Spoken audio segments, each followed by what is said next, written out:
ఇప్పుడు 5వ నామము ఈశ్వరమతి. ఆమె ఈశ్వరమతి. మతి అంటే ఏంటి? మతి గతి అంటారు కదా నాన్న. అలా మతి, మతి లేదారా నీకు అని అంటుంటాం కదా. మతి, ఈశ్వరమతి అంటే ఆమెకంటూ ప్రత్యేకంగా ఏ ఊహలు గాని ఆలోచనలు గాని పెట్టుకోలేదు. ఆమె ఎప్పుడూ కూడా ఈశ్వరుడి యొక్క తలంపే పెట్టుకుంది కాబట్టి ఈశ్వరమతి ఆవిడ. మనం మందమతులం, సగం దేవుడు సగం జీవితం. మందమతి ఏమో చెప్పాడండి, ఎందుకో నమస్కారం పెడితే అయిపోతుంది కదా, తర్వాత మన పనులు చేసుకోవచ్చు స్థిమితంగా. దేవుడు అడ్డురాడు, వినాయకుడు మనకి సంతోషం వస్తుంది. ఆయనకు నమస్కారం పెట్టేస్తే మన వ్రతం మీద శ్రద్ధ ఎక్కువ ఉంటుంది. వినాయకుడు ఎందుకంటే ఏదో భయంతో చేస్తున్నాం వినాయకుడికి. మందమతి పనులు. అమ్మవారు ఈశ్వరమతి అంటే ఏంటంటే ఆయన తలంపులతో తాను నిండి ఉన్నది, అంతేగాని తనకంటూ ఆలోచనల్లో తాను నిండి లేదు అని చెప్తున్నారు. ఈశ్వరమతి అంటే అది. ఇప్పుడు అది నేను చెప్పిందమ్మా, నేను మాట్లాడింది.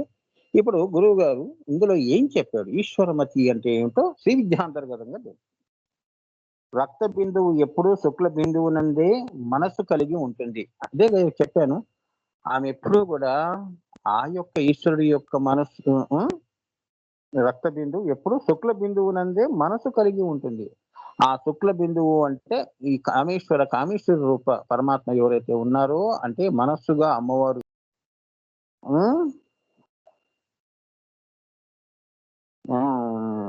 మనసు కలిగి ఉంటుంది. ఆ మనసులో ఇంకా ఎవరికి దేనికి స్థానం లేదమ్మా. అది ఎంత గొప్ప స్థితి అది. అంటే ఒక రకంగా చెప్పాలి. అలాంటప్పుడు ఇంకా ఈమెకి ఏమీ లేనప్పుడు ఏమీ ఈశ్వరుడు కదా స్వామి అలా చెప్పేస్తే అయిపోతుంది కదా అంటే, అవును, నేను మీకు అటువంటి అనుభూతి. అందుకే ఏకం సత్ విప్ర బహుధా వదంతి, ఉన్నది ఒకటే, రెండు కాదు. ఒకటి నుంచే అమ్మవారు వచ్చింది, వాళ్ళిద్దరూ ఒకటే. ఆయన లోపల ఉన్నదంతా రూపమే ఈ తల్లి. ఈశ్వరుడి యొక్క చైతన్యం గాని ఈశ్వరుడి యొక్క ఉనికి గాని తెలుసుకోవాలంటే అమ్మవారే ప్రతిబింబంగా అమ్మవారి దర్శనమే చాలు, ఆది దంపతుల దర్శనం అయినట్టు. అది అందుకే అమ్మ అనే పదం అంత పవర్ఫుల్ ఈ భూమి మీద. అందుకే శ్రీమాత అమ్మ. అందుకే దాంతో మొదలు పెట్టారు లలితా సహస్రనామాలు. అది లేదా ఇంకో నామంతో మొదలు పెట్టచ్చుగా. శ్రీమాత ఎందుకన్నారు? అయిపోయింది, ఒక మాటలోనే అంతా చెప్పేశారు. శ్రీ విద్య అంతా శ్రీమాత అండి. బిందువు మొత్తం సృష్టి అంతా చేసింది అంతే, అందులోనే ఉన్నాయి అంతా. అంతే కదమ్మా. ఇగో కొత్తగా మనం ఏం నేర్చుకోవాలి? అది నువ్వు అనుభూతిలో శ్రీమాత ఎలా అయింది అనేది ఆ అన్వేషణ పరిశోధన అవి చేస్తే చివరికి నువ్వు శ్రీమాత దగ్గరికి వస్తావు. అన్నిటికీ ఈ మూలం బిందువే కనిపిస్తుంది స్వామి. ఎందుకు నన్ను ఇంతకాలం తిప్పారు మాయలో నన్ను, అది మీరే నన్ను కేకలేస్తారు. అవునా?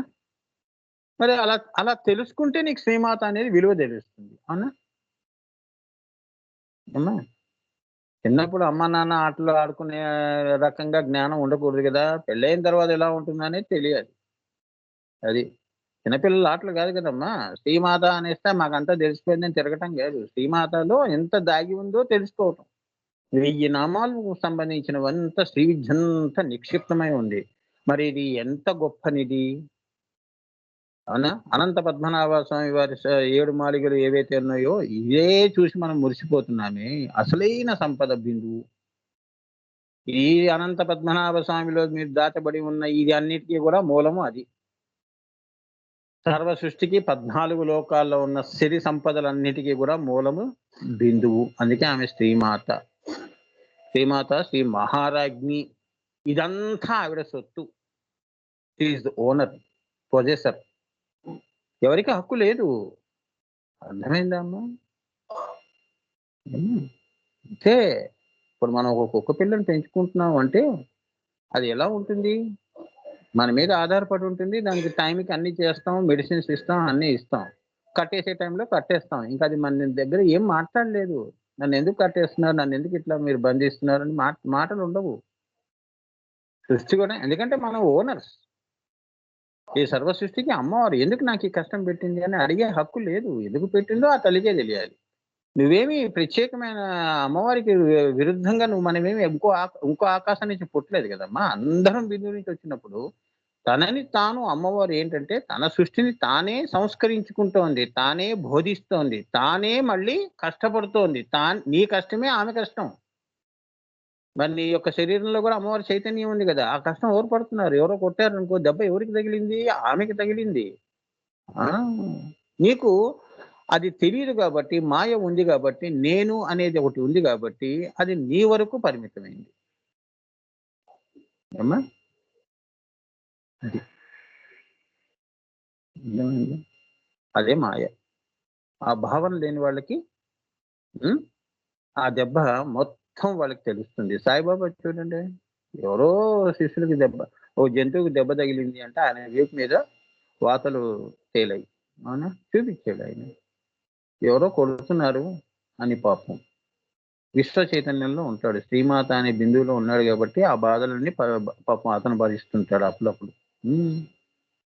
గురువు ఏం చేస్తాడంటే మరి మీకు తెలియవు ఇవన్నీ రహస్యాలు. మీ బాధలు గూడా ఆయన నెత్తి మీద వేసుకుంటాడు అది. మనమేముంది కర్మలు చేసేస్తున్నాం. ఆ! అన్ని గురువుల దగ్గర పడేస్తున్నాం. అవునా? మరి ఆయన అవన్నీ క్లీన్ జేయాలి గదమ్మా! అది. ఇప్పుడు ఈశ్వరమతి అంటే రక్త బిందువు ఎప్పుడు శుక్ల బిందువు నందే మనసు కలిగి ఉంటుంది. అది ఆమె. అందుకే వాళ్ళు ఆది దంపతులు, పవిత్ర దంపతులు. మొదటి మిథున రాశి. మొదటి మిథునం జంట. భూమి మీద జంట ఎవరు అంటే ముందు ఈ అమ్మవారు, అయ్యవారినే చెప్పాలి. తర్వాతే మిగతా జంటలు ఎన్నో వస్తాయి. కోటాను కోట్ల జంటలు వస్తాయి. వీళ్ళందరికీ కూడా ఆ మొదటి జంటే ఆదర్శం. అదే దైవంతో సమానం. అందుకే వాగర్ధ వివ సంపృక్తో వాగర్ధపధిపతి మహాకవి కాళిదాసే ముందు అది దానికి నమస్కారం చేసిన తర్వాతే చిద్గగన చంద్రికలు రాశాడు. శాకుంతలం రాశాడు. మేఘ సందేశాలు రాశాడు. గొప్ప గొప్ప ఉత్కృష్టమైన గ్రంథాలన్నీ కూడా అమ్మవారి దయతో ఆ తల్లి అనుగ్రహంతో రాయించింది. అమ్మా అలానే ఆనందఘన ఇటువంటి మహానుభావులు ఉన్నారు నాన్న. వారిద్దరూ కూడా అవినాభావ సంబంధం కలవారు. అవినాభావ సంబంధం. ఈమెకు తెలియకుండా ఇద్దరికీ కూడా ఈమె ఏం చేసినా ఆయనకి ఆ అనుభూతి వస్తుంటుంది. అర్థమైందా? ఈయనకి నైవేద్యం పెడితే ఆమెకు వెళ్ళిపోతుంది. ఆమెకు నైవేద్యం పెట్టినా ఈయన కడుపు నిండిపోతుంటుంది. అవినాభావ సంబంధం. తల్లి పిల్లలకు ఉండదు. పిల్లలకి పెట్టిన తర్వాత ఆమె కడుపు నిండిపోతుంది. తల్లి కడుపు నిండిపోతుంది. ఇంట్లో పేదవాళ్ళ ఇళ్ళల్లో చూడండి. పిల్లలకి పెట్టి తాను తింటుంది. భర్తకి పెట్టి. పాపం కడుపు మిగలదనుకో మంచినీళ్ళు తాగి పడుకుంటుంది. కానీ కడుపు నిండిపోతుంది. ఇవాళ నా పిల్లలకి, నా భర్తకి అన్నం పెట్టుకున్నానని. అది అవినాభావ సంబంధం అంటే అది. ఆ రకంగా ఆమెకు ఆకలే వేయదు నిజంగా. కొందరికి అలా ఉంటుందమ్మా. అందుకే నా మనసు నిండింది.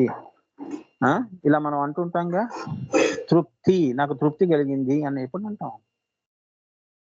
అంతా అన్నం మీద ఆధారపడి లేదమ్మా ప్రపంచం. అన్నం తింటేనే నేను తృప్తి పడ్డాను. అమ్మా అంతే కదా నాన్న. అన్నం తింటేనే నేను తృప్తిగా భోజనం చేశాను, తృప్తిగా పడుకున్నాను అది కాదు. తృప్తి అంటే ఏంటంటే నాన్న 10 మంది బాగున్నారు చాలు నాకు ఆనందం. కొందరు ఒట్టి ఆనందంలోనే కడుపు నింపుకుంటారు. అవునా? నీ జీతం పెరిగింది. నీకు అయాచితంగా సడన్ గా నీకు ఎక్కడి నుంచో ఏదో బహుమానం వచ్చింది. లేదా నువ్వు ఎగ్జామినేషన్‌లో స్టేట్ ర్యాంకే వచ్చింది. ఇటువంటివన్నీ ఏంటంటే ఆ క్షణంలో వాడికి ఏం చేయాలో పాలుపోదు. కడుపు నిండిపోతుంది. అన్నీ నిండిపోతాయి. పొంగి పొర్లిపోతుంటుంది ఆనందం. అది. అదే అన్నపూర్ణ సీత అంటే. అర్థమైందా అమ్మా? అక్కడ ఆకలి ఉందని ఇట్లా ఏం గుర్తుకు రావు. అన్నం కూడా సహించాలి. ఇవాళ నేను అన్నం తిన్ను. ఈ ఆనందంతో హాయిగా నేను గడిపేస్తాను. చాలా మంది చూడండి ఆనందంలో అసలు అన్నమే తినరు. నిజంగా అంతవరకు ఆకలితో ఉంటారు. ఆకలి ఏమైపోయింది? హుష్ కాకి. అంతే కదమ్మా! హుష్ కాకి. కాకి ఎగిరిపోయింది. ఆకలి అనే కాకి ఎగిరిపోయింది. అదన్నమాట. అమ్మా! ఆయన గురించి ఆమె ఎక్కడ ఆ తల్లి గురించి నామాలు ఇక్కడ ఇది పారాయణ రూపంలో గాని, భాష్యంలో గాని ఎక్కడ చెప్పినా అమ్మవారు ఆనందంగా, నాదమయంగా నాట్యం చేస్తూ ఉంటుంది అంటారు. అది రహస్యం. యత్ర రామకీర్తన తత్ర ఆంజనేయ స్వామి అన్నట్టు అమ్మవారు ఇప్పుడు ఈ నాన్నగారు కూడా ఈ పుస్తకం చెప్తున్నంత సేపు అమ్మవారు అక్కడ అలా వెలిగిపోతూనే ఉంది. ఆయన అమ్మవారిని చూసుకుంటూ కళ్ళు మూసుకుంటూ చెప్పాడు ఇది. వాళ్ళ శిష్యులు. మాకు తెలుసు కదా! అలా నీకు అనుభూతి అయిందమ్మా. చాలా సంతోషం నాన్న. I feel so happy. నమ్మదయ్య నాన్న. నేను పడిన కష్టం ఏదైతే ఉందో అంటే నేను పడిన పెద్ద కష్టం ఏం లేదు కానీ నేను పడిన కష్టం అంటే ఏంటంటే, ఇంత నేను శ్రద్ధగా, ఇంత భక్తిగా మీ అందరికీ చెప్తున్నాను కదా! దానికి అమ్మవారు సార్థకతను చేసింది. అంటే స్పర్శించి సార్థకత చేసింది. అంతకంటే ఇంకేం కావాలి? చాలు నాకు. లేదా మా మాటలు ఎవరు వింటారండి అని అంటుంటాం గదా! నేను గూడా అలానే భాష అని చెప్తున్నానేమో అని ఒక్కోసారి నాకనిపించినా, అమ్మవారు ఈ రూపంలో మీ అనుభూతుల రూపంలో నువ్వు చెప్తున్నావు, జయశ్రీ చెప్తుంది, అలానే శ్రావ్య చిత్ర చెప్తుంది. మీరందరూ చెప్తుంటే ఆనందం అనిపిస్తుంది. పోన్లే మీ అనుభూతులే అమ్మవారి స్పర్శ అనుకుంటుంటారు. అమ్మా! ధన్యవాదాలు గురుగారు. ఇప్పుడు మీరు చెప్పింది అమ్మ శక్తి ఈశ్వరు లోపల రూపమే అమ్మ అని చెప్పినారు కదా గురుగారు. అది 11th డైమెన్షన్ లో ఆ లోపల ఏ ఏ ఫీలింగ్ ఉంటే ఆ ఫీలింగ్ ఒక రూపం వచ్చేస్తుంది కదా గురుగారు. అట్లే సుబ్రహ్మణ్యేశ్వర స్వామి కూడా అంతే కదా గురుగారు. అమ్మ శక్తి యొక్క రూపమే ఆయన, అంతే కదా గురుగారు. 11th బాగా చెప్పావు నాన్న. యెస్. 11th స్టేజ్‌లోని అవన్నీ గూడా మీకు అనుభూతం అవుతుందమ్మా. అక్కడ రూపము, స్థూలము అనేవి ఇవన్నీ ఉండవు. ద ఫస్ట్ స్టేజ్ అంటారు. 11th అంటే ఫస్ట్ స్టేజ్. అమ్మా! చాలా మంచి అమ్మవారు, కమలాత్మిక అమ్మవారు బాగా ఆశీర్వదిస్తోందమ్మా నిన్ను. ఇహం చాలా అయిపోయిందనుకుంటా. పరంలో మాటలు మాట్లాడుతున్నావు అమ్మా ఈ అర్చన? మీ దయ గురుగారు. పరంలో మాట్లాడుతున్నావు. అమ్మో! సరే కానీ ఇహ, పర 2 ఇస్తుంది ఆ తల్లి. కరెక్ట్. 11th డైమెన్షన్ కరెక్ట్ అమ్మా. You are right. అమ్మవారే పలికించింది. అందుకే ఇప్పుడు మనం కూడా చూడండమ్మా, మనం ఇప్పుడు కళలన్నీ కూడా ఏ డైమెన్షన్స్ ఇవి? 3rd డైమెన్షన్స్ లోపల జరిగేవి. కళలో మనం మాట్లాడుతున్నట్టు, అరుస్తున్నట్టు, అవునా? శరీరంలో కూడా వస్తుంటాయి కదా ప్రతిధ్వనులు, అవునా? అవును గురు. మరి అక్కడ నిజంగా మనిషి ఉన్నాడా? లేదు. సూక్ష్మంగా తీసుకెళ్ళావు పైకి అంటే అది చెప్తున్నాడు. అంటే ఈ భాష్యం అంతా కూడా 11th డైమెన్షన్ లో చెప్పటం అన్నమాట. అందుకే నేను చాలా సార్లు చెప్పానమ్మా, మనందరం భూతాకాశంలో మనం అమ్మవారు చెప్పించట్లేదమ్మా, పై ఆకాశాల్లో మనం ఇవన్నీ చెప్పుకుంటున్నాము అని. అథ అంటారు, అర్థమైందా? మంత్ర మాతృకా పుష్పమాలాస్తవంలో అథ అని అంటారు. అథ అంటే ఏంటంటే ఒకానొక చోట అని. ఏ చోట అనేది చెప్పడు. ఈ సృష్టిలో ఈ చోట అని ఎక్కడుందమ్మా చెప్పు? అథ అంటే అక్కడ, పలానా చోట, పలానా ఆకాశంలో. ఏమ్మా ఇది? ఇదే అమ్మవారి యొక్క లోకాలమ్మ. ఏ లోకంలో మరి అమ్మవారు పరికిస్తుందో అదే చిద్గగన చంద్రిక అంటారు. చిద్గగనాల్లో తన్మాత్రాకాశ, అహంకారాకాశ, మహదాకాశ, అవ్యక్తాకాశాల్లో ఎక్కడ మనం మాట్లాడుకుంటున్నాము. తల్లి దయ తల్లి ఈ భూతాకాశంలో శారీరకంగా చెప్తున్నా, నాదంలో ఎక్కడ 11th స్టేజ్ లో ఉందో నాకు తెలియదు. అవన్నీ మీకు అనుభూతం అవుతున్నాయనన్నా. May you all be the bliss. కాబట్టి అమ్మవారు జగన్మాత ఈశ్వరునియందు నిత్య నిరంతరముగా ప్రేమతో వీక్షణ చేస్తూ ఉంటుంది. కాబట్టి ఆ తల్లికి ఈశ్వరమతి అన్నారు. అర్థమైందా? ఎప్పుడు ఆయన్నే చూస్తూ ఉంటుంది ఆ బంగారు తల్లి.